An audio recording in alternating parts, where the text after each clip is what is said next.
ఢిల్లీ నుంచి వారణాసి వెళ్తున్న ఇండిగో విమానానికి బాంబు బెదిరింపు కలకలం సృష్టించింది.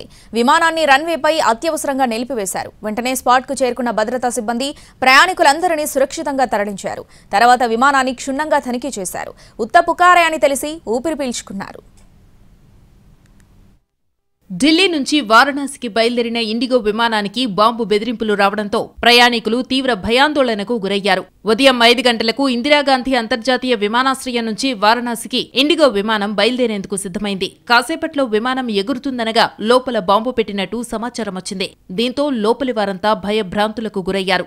అప్రమత్తమైన ఇండిగో సిబ్బంది అత్యవసర ద్వారం నుంచి ప్రయాణికులను కిందకు దింపేశారు. అయితే కొంతమంది భయంతో విండోల నుంచి కిందకు దూకేశారు. తరువాత బాంబు స్క్వాడ్, భద్రతా సిబ్బంది అక్కడకు చేరుకుని తనిఖీలు చేపట్టారు. విమానాన్ని ఐసోలేషన్ ప్రాంతానికి తరలించి అణువణువున గాలించారు.